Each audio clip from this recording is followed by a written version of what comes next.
friends, and welcome back to Lemon Tree Corner. We are back again for another episode in the Year of Bags. So this week in the studio we are going to be working on one of the wallets. We're finally going to tackle one of the wallet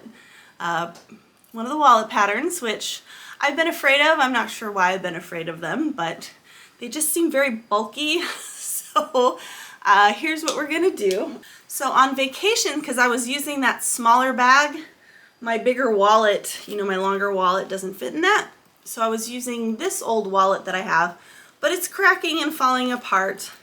But I really just want a wallet that's this size, and I do have a pattern for that. So what we're gonna do, I think we have to do the original pattern first, because the smaller one is a takeoff on the original pattern, which is a longer wallet. So I think we're gonna have to do the other one first so that I understand the pattern better before we zoom off into an alteration of the pattern. So what I'll do is I'll start with the original pattern, and then maybe next week we'll do the smaller version. So the original pattern is the necessary clutch wallet. With that, you can see it's longer. If you add a strap to it, a wristlet strap, it can be like a little clutch bag. So it's got, two pockets, and we're going to be using rivets for that. And the other one is the mini necessary clutch wallet. So you see that that's a lot shorter on the sides, more of a compact shape like that one I just showed you. So we'll work on these two. I'm probably not going to get them both done in 1 week, so we will split it up, and this will be our next 2 weeks. So we've got this for the inside, and we've got this very interesting, I don't know if it's supposed to be a temple or what it's supposed to be, but it's very cool. This one is directional, so we're going to have to worry about that. And we also have a twist lock to go in that one. I'm supposed to put a twist lock in the other one as well. There is a hack for putting in a magnetic snap, and for me personally, with the smaller wallet, I might want a magnetic snap because that's what I'm used to in a wallet, and I do have those, so let's plan on doing that for next week. Okay, so that is the plan for this week, and thank you for coming along. I hope you enjoyed the last 2 videos of the travel. I do have a playlist with all of our travel videos if you're ever interested in looking back at Hawaii or Oregon or California coast. They're all on there. So go ahead and grab a beverage, cozy up, and let's get this wallet made. Hey friends, so welcome back. I'm going to start with a little Yarny update for you. You will notice that I have done my nails. I used to use those Ohura nails, and they just destroyed my nails. So I was looking at a few articles about press-on nails and what were the best kind. So these are the Impress nails. They got a very high rating and pretty cheap, because I seen a few on the internet that I almost bought before looking at the reviews that were like $20, $25, $30 a pack, and I'm like, I don't know that I want to spend that much on nails. And these, like the Sally Henson ones and the Impress nails and the OPI nails, all got very high ratings and cost a lot less than those other nail sets. So I'm trying these out. It's just kind of difficult. I bought like the brush-on glue, and I think that works better for me. Then like the glue tabs never really worked for me. So just getting used to these and what I can do and what I can't do. So we'll see what happens when I try and make a bag with these nails. So I got a lot of progress done on my Pluie Calm shawl. I am altering it, so that's kind of the problem I always have, is not following pattern. So I wanted to weave in this moss green color, which is at a different tension level than the other one. Even though they're the exact same yarn maker, you can see that's all puckery. So I'm hoping that'll come out when I block it. The main issue I'm having now is that we've got like these repeats. So there's one repeat I just added on.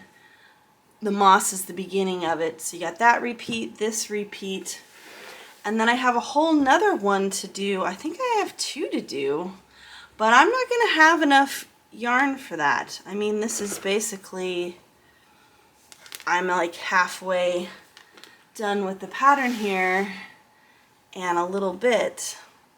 So the question is, am I gonna have enough yarn, because this is all I have left. I really only needed 2 skeins of this, but I'm getting antsy now. And I can't remember when I switched to the second ball of this. I think it was pretty close to this join, pretty close to this transition into this color, but I can't, you know, I can't find the join anywhere, which I guess is good because it means it blends in nicely.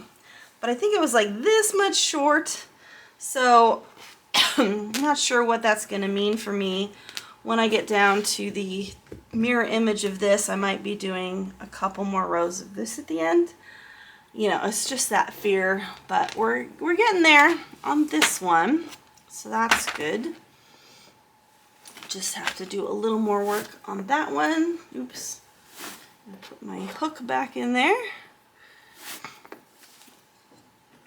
And then the other one, you know me, so right before this trip I was like, oh, I'm gonna have all this time on the plane and sitting in the car to work on crochet. I need a second project, right? So I went ahead and balled up all of those minis that we did from the yarn crawl, and had them all ready to go, and was gonna do the adventurous shawl. So we've got the adventurous scarf, from TL Yarn Crafts, and I love it. It's on the bias, it's super pretty, but it's Tunisian crochet. So I struggled a lot. I bought this special Tunisian crochet hook set, which is beautiful. It's got the cord, but I don't need to start with the cord on the end. So I tried it about 6 different times, you know, watched videos, did everything. It was a mess. I just can't, it's weird because I don't knit. So having like all of these loops on here and having to hold the crochet hook with the loops, it was not working for me. And I just couldn't get the pattern to look good. So I was like, maybe Tunisian crochet is not the best, you know, thing for me to try right now. So I need another project to go with these. And I was looking at some other tutorial videos that I have. I should have taken a picture of these in what order I wanted them in. I mean, it's pretty much rainbow order, but oh, that really came undone. So there's a few scarf patterns, shawl patterns that I was looking at.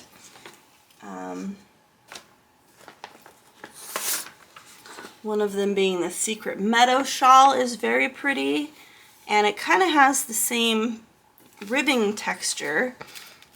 And what I was thinking of doing is I can follow Tony's instructions for when to change colors and how to change colors without doing her actual pattern. So I like the way that she transitions from one color to another. You can see there she does a few alternating rows before going into the color. So that's really the look I want. I was also looking for one on the bias. I do have a corner to corner moss stitch that I could use for this. I'm just wondering if it's going to be too thick. But then again, the Tunisian crochet is kind of a thick fabric in the end. If I didn't want the bias thing, I could easily do this. There is another pattern that looks really cool. I'll put it on the screen right now. I just watched the video. It's another Expression Fiber Arts pattern. So I was thinking of doing this one, except the blocking is scaring me, because the weird blocking you have to do at the ends to get those little bat flaps out is kind of scary. Plus I'm wondering if the color changes are going to line up correctly with that wedge pattern. It might just be too much going on. So we'll see what I come up with for this. But yeah, I had all the minis left. are ready to go. Took them on the plane, took up weight in my luggage, and I just couldn't get it to work for me. So back to a regular crochet project for this. The last one I showed you would be nice because I really love the look of that, and I wanted to be able to do a project with that, except, you know, I already have 10 million projects lined up. So if I can bogart this project and do that with it, that would be really great. So I've just got my things in there. What was this? Oh, it was from one of the stores I visited. Okay, so get the crochet out of the way and start talking about this week's bag. So our plan for this week's bag, and I need to get a zipper pull, and then we do have rivets for this. But since I picked a silver, I think we're good to go. We got a silver twist lock. I have got silver rivets, so all that fun stuff. I think I am going to add a wristlet strap to this. So I just have to gather all my stuff. And I watched a video. Surprise, surprise. We're professionals. I actually watched the video before I'm making the bag and cutting everything out. So this is a good thing. So I'll link the video series below. I love her. She makes clothing normally, but she does have a few bag videos. So this is the top of the exterior piece because it's a flap.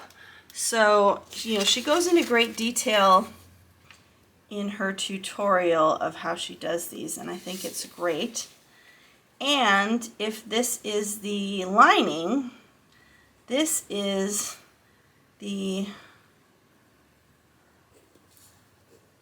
that's the bottom if you're talking about the lining, and this is the top for the lining piece. That's if you have directional fabric, because, you know, once you flip the flap open, here's your lining. So this is the top of the lining, whereas this is the bottom of the exterior fabric. So just something to keep in mind there.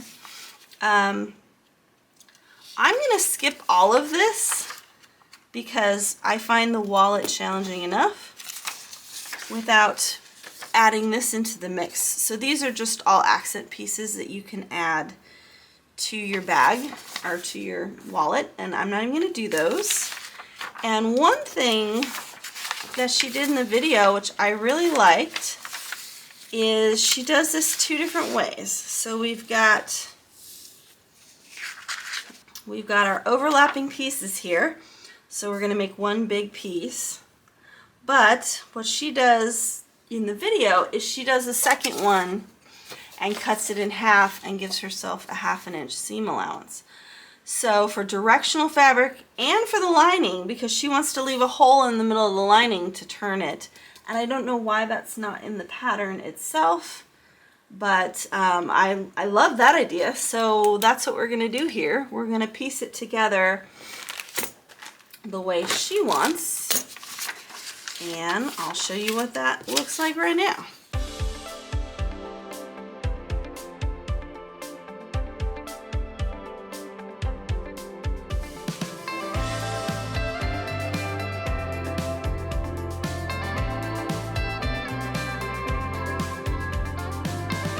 So you can see that we're going to cut one that direction and then one that direction. No, we're not. We're going to cut them both. We're going to cut them both right side up. Scratch that. So we're going to cut two of these in the same direction. Okay, scratch that. Okay, so you're going to cut two at that way so that both pieces have the same thing facing up. And then we cut the lining that way so that we have the hole in the lining when we go to turn the bag inside out.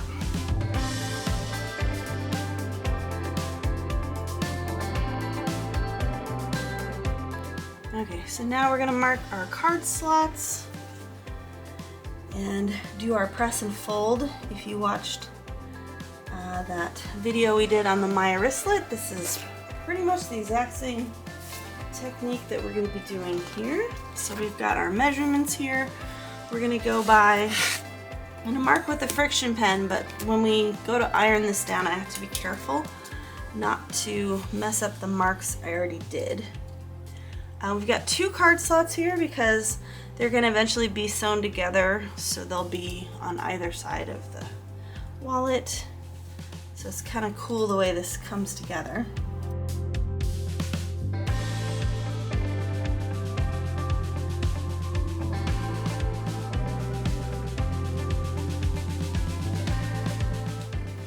Okay, so the trick here is to make sure the iron doesn't get anywhere near my other marks because these are all friction pen. So I kind of got to start in a direction and stay in that direction so the heat on my mat here isn't going to ruin the other lines. Maybe I'll be able to keep my left mark as well. So we're just going to press the actual edge here, and then I'm going to flip it over, and we'll use our little trick to get our mark. We want to make sure that these sides are even every time we do this.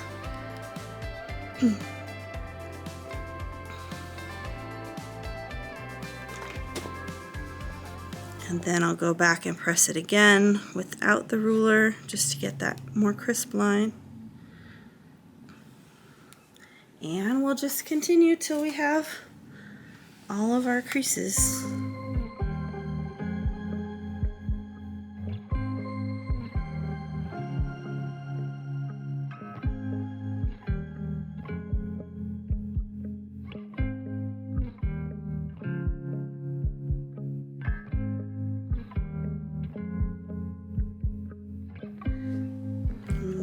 And then we are going to top stitch all of these. We're going to top stitch all the tops of the pockets because they're going to get a lot of wear and tear. And we want to make sure that those don't fold over. For some reason, she has us sewing everything together before we sew the halfway mark. And I'd feel more comfortable sewing the halfway mark now, going in the direction of each pocket instead of sewing the 2 pockets together and then one's right side up and one's upside down. And I wasn't recording again. Kills me. I think I'm recording and then the camera goes off. Okay, so we are gonna top stitch the top of our pockets here. I'm chain stitching since I've got 2 of these. Might as well waste less thread. So what we did is we're folding everything else out of the way. So we've only got our 1 pocket so we don't get everything caught in there.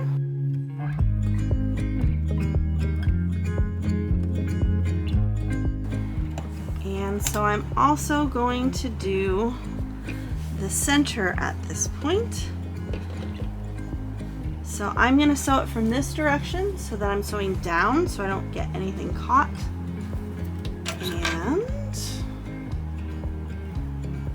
oops. Another 2. See, I almost messed that one up.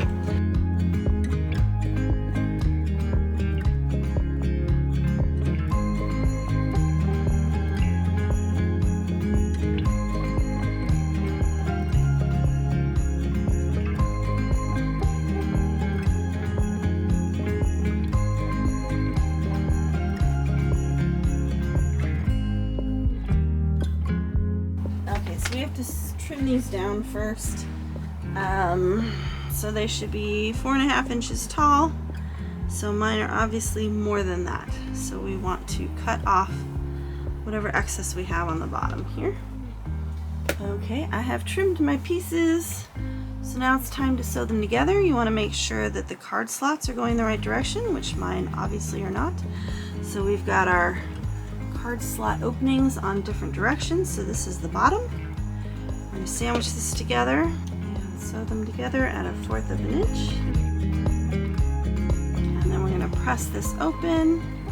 I know it's really hard to see at this point, but we've got a top and a bottom with our card slots, and we're going to put our backing piece on, and it'll only go one direction. We've Got that. So we're gonna sew it together at the top and the bottom at 1/4 inch. So we're gonna have a little tube.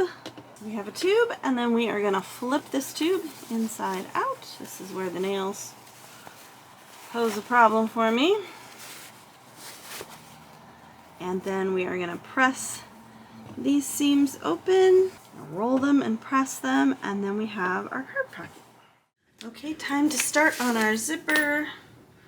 Just gonna put my zipper pull on. I'm just using the regular zipper pull this time because this is in the inside and I don't want it to be too bulky. Just gonna do our usual fork between the legs trick. Get that on there. And then another good suggestion that she had in the video was to not cut these to size because they're so small, but to actually cut them larger. So we cut them larger, and then we will cut them down after we've sewed this. We are gonna sew these together like this, sandwich them together, and then iron it back and top stitch. Same thing on the other side. So the trick here is that you want the area between the two top stitches, you know, between these two, to be 6 inches long. We just want to remeasure again. Let me tilt you so you can see what I'm doing here. So the space between the fabric is going to be exactly 6 inches. And then these we're going to trim down to 1 inch. So first we're going to trim our zipper off. Boy, I did not need to make it that long, did I? It's a waste of a zipper.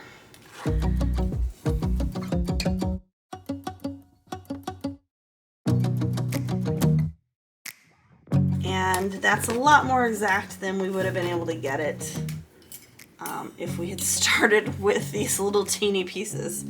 So that's what we have here. And then we're just gonna do a zipper, like a normal zipper. And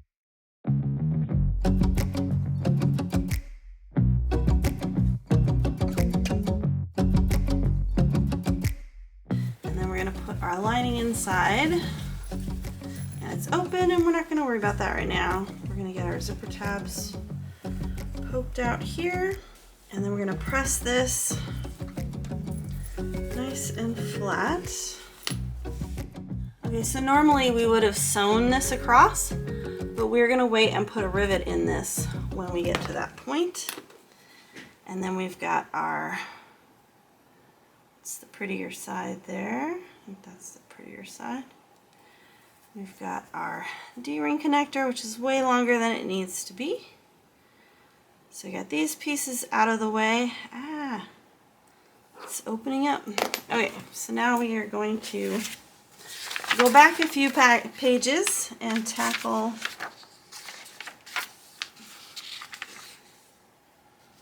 we didn't do any of this border stuff, but we need to do the clasp part.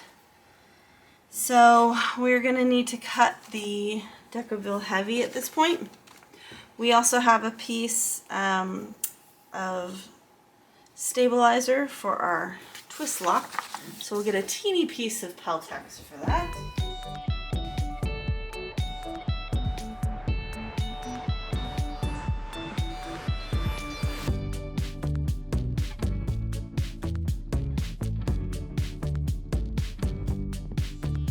So 7 3/4 by 8 1/4. This might turn out to be different for me once I get to that point, but I've got this out right now and I just want to cut it while I've got it out right now.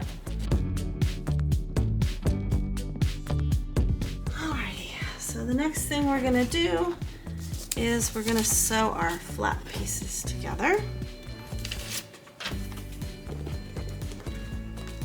So we're just going to sew these together, right sides together, leave this top part open at 1/4 inch, and then we're going to slightly trim this down to fit inside before we top stitch everything.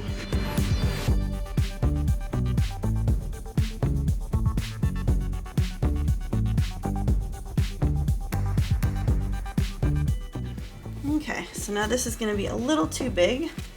So we are going to trim this down by about 1/4 of an inch. I'm going to start here first, just eyeballing it.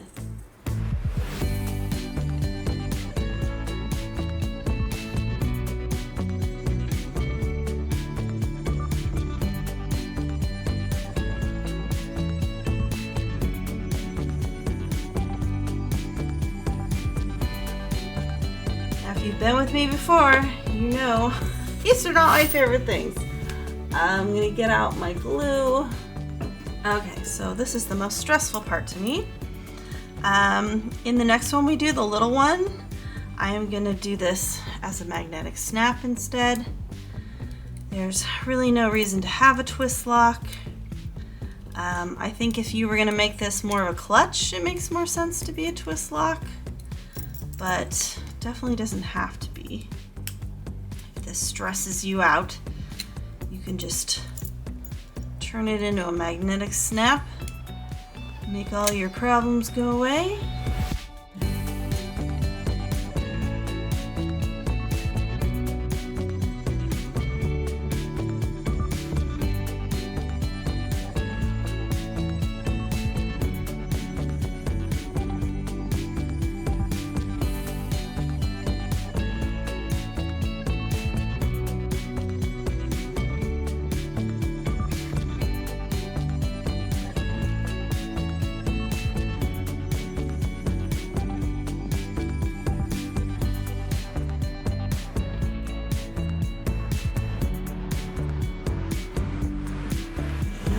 There we have 1/2 of our twist lock.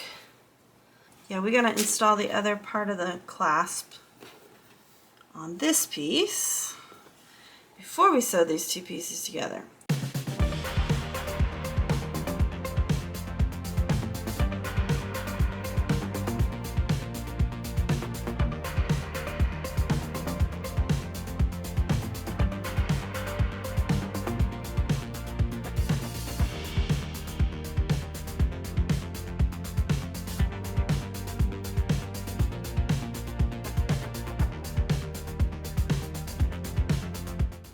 Okay, so what she does in the pattern is she leaves a gap to turn this, but going by Our Lady's video here, we have this gap in the middle, which I think is much more handy for turning this whole thing, and that's going to get covered up by the way we're stitching the pockets and things in the middle anyway. So yeah, I think I like that better. So let's go stitch this down. And right now it's very, very floppy. The reason I didn't put the stabilizer through the whole thing, the Decoville Light, is that these are going to be riveted and they're going to be folded up. And I don't want these to be too bulky, but I do want this bottom part to be very stabilized. So that's where we're going to put that square. Now this looks too big. Too big.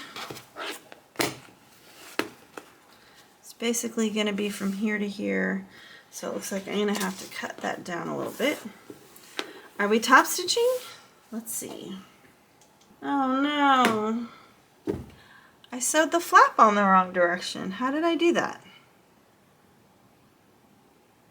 I don't know how I just did that. I'm very confused. I'm watching her video and I did it exactly how she wanted me to do it. And the flap is wrong. Okay, so we're going to turn this all right back out again. Outside in again. I still think I put the wrong side of that. I put that on the wrong side, didn't I? It's supposed to be there. Okay, that's why it looked wrong. I put it on the wrong side.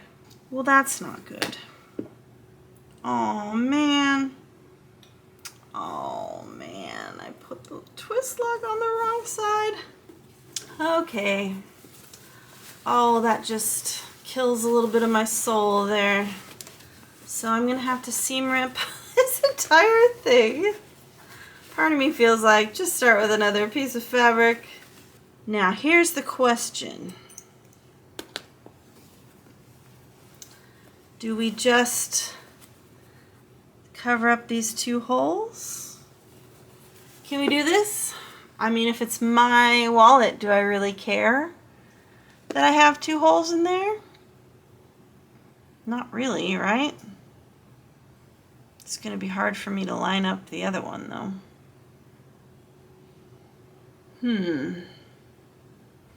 I'm not going to care that I have 2 holes right there. This is the prototype. This will be mine.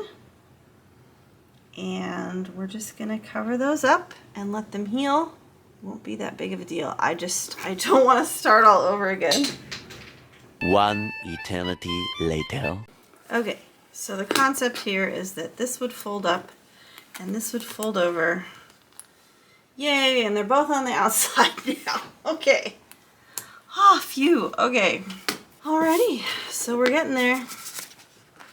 So we need to make sure this is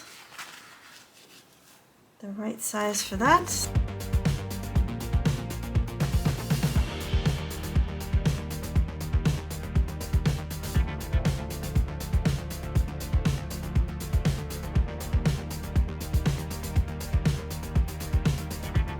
And that twist lock is going to make it difficult for us to do this as well.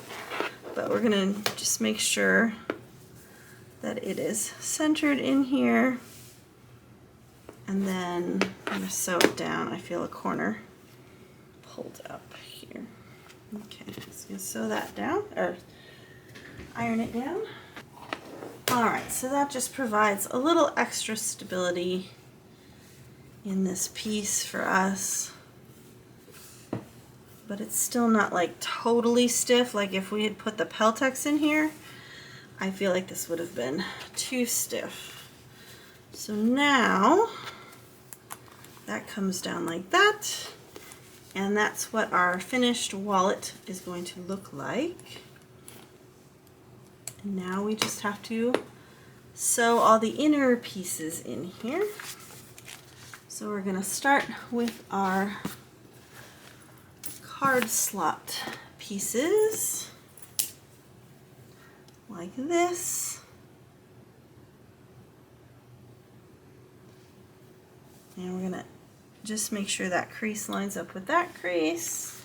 And how we're going to cover up these raw edges is genius. So what we are going to do is we are going to fold this piece over. So I'm just going to make sure that this top of the flap is a little bit in from there, and that it's a little bit in from that edge.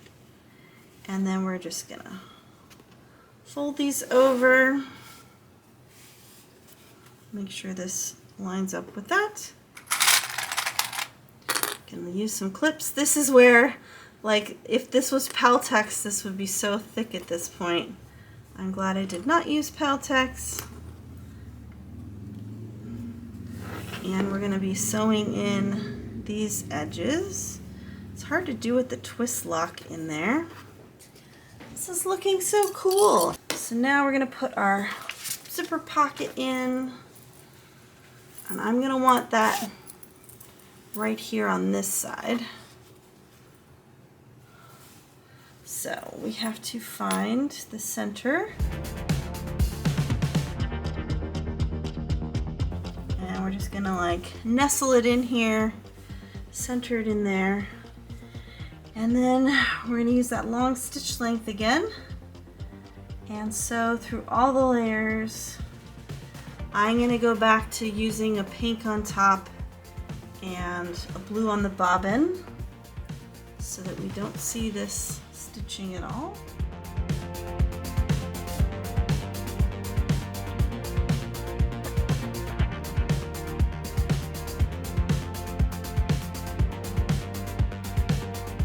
So what I'm going to do is cut off any tails that are back here. Clean that up. That's pretty good. I can't really see the stitching on the bottom here. So that means my tension is good. My bobbin thread worked out. That looks really good. Okay. So I'm going to iron this again to get rid of these marks. And then the only thing we have left to do is get out our rivet press and rivet these pieces together. We're so close. We're going to do a line from this corner up here at our 60-degree angle.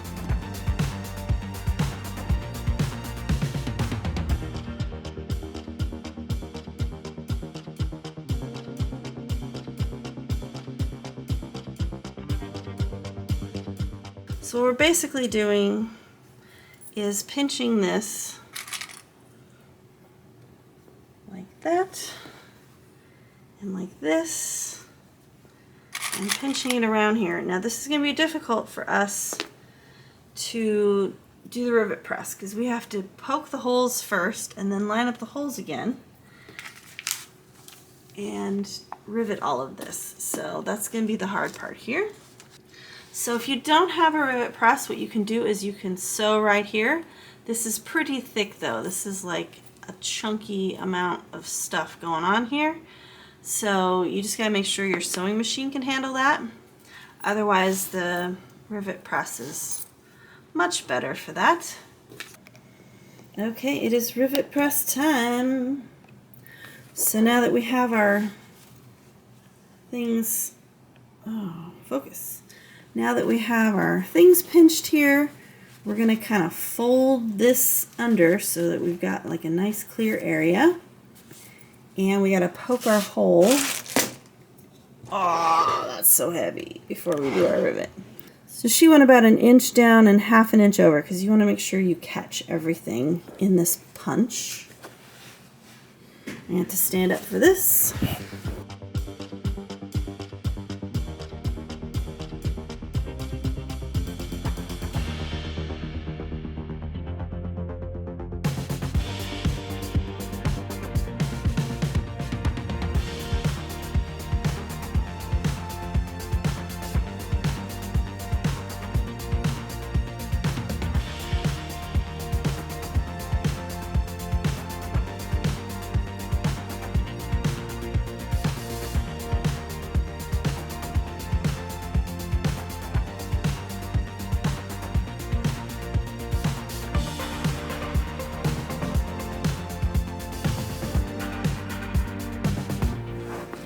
And we are done. I've got lots of little pieces there. Yay! It's very cute. The rivet press makes that like so much easier.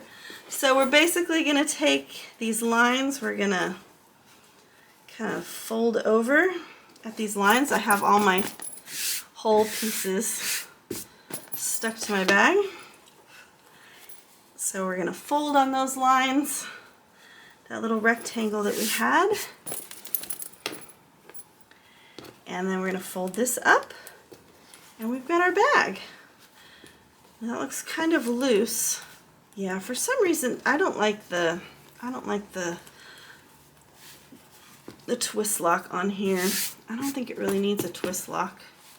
So we're going to kind of bend that flap where it goes as well. So it looks like my twist lock is a little high. That's probably because we had to redo it after we sewed the pieces together. So that's probably why it's like that. The other part of the twist lock that I did that's no longer there is right here in this pocket. So I don't think I'm going to notice that. So you put the wristlet strap on. And we're all done. Yeah, I feel like the twist lock just adds like extra bulk that we don't need to this purse. Okay. I'm interested to try the other one and see. This came together pretty fast. Let's see where we're at with our time here. Is 6.25 hours, which is a lot for a wallet. I think half of that was just me trying to like visualize where it was. Okay, so we're gonna give ourselves our check mark. And so that took a little bit longer than I would want it to take for a wallet, because I would have to charge quite a lot for this wallet. So I still feel like this is kind of loosey-goosey. This is a very tall, look at that thing. This is chunky. This is a chunky twist lock. If I was going to do a twist lock, I would probably look for something smaller than that, more slimline, or like we're going to do for the next one, just do a magnetic snap. But other than that, it's super cute. I like having a wristlet. It's really, you know, more of a thing. You can put your cards in here. I really like that. And then you have a little coin purse here, which is just big enough for your spare change. Yeah, like we said about keys, I mean, it's kind of already bulky. If I was to put my phone in here, I feel like my phone, my phone just barely fits in there. So I don't know about this as being like a clutch. Plus, this is a pretty big opening over here on the side. I don't know that that's gonna keep anything in. Does seem pretty bulky, and it weighs quite a bit just with this hardware, so I don't know about that. I'm definitely looking forward to trying the small one, the mini one, because I think that's gonna fit in more purses for me. So we'll give that one a shot, and we're done. So I have all of Sunday to edit the other travel video, so hopefully that will come out on before this one does. So see you back here in a second. So just like that, another week is finished, and thank you all for joining me. Let's take a look at our finished product. Yay, it's so cute. I know I say that all the time. So we've got our twist lock and all our little pockets here. We've got our card slots, our coin purse, coin change pocket, and just a separator. I kind of agree with Sian in the tutorial that you might as well just make another zipper pocket here because you're already doing the work anyway. So that's an idea. It would add a little more bulk. And we've got our wristlet strap attachment here and our rivets on the side. So it turned out really cute. I feel like I could get the time down on this pretty easily. It's just hard for me to wrap my brain around the 3D-ness of this wallet.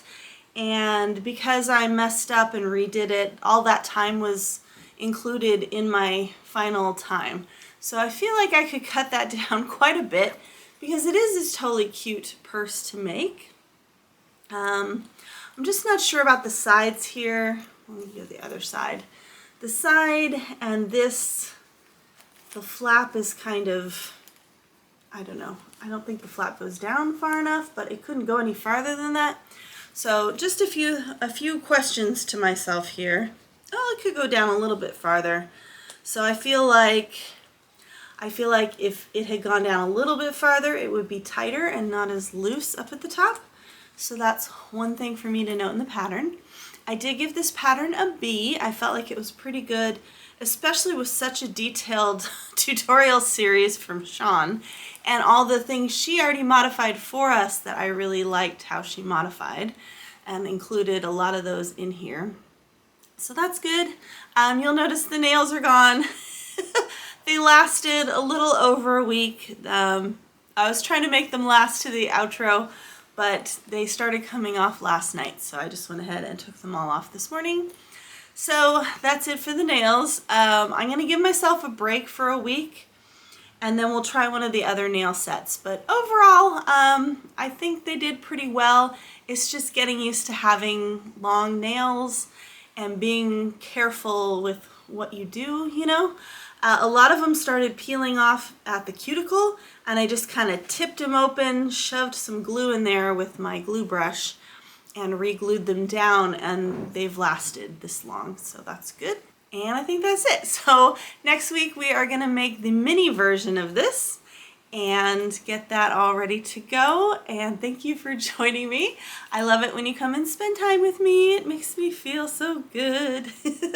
So I hope you have a wonderful week ahead and hope to see you back here next week. Love you, friends. Bye.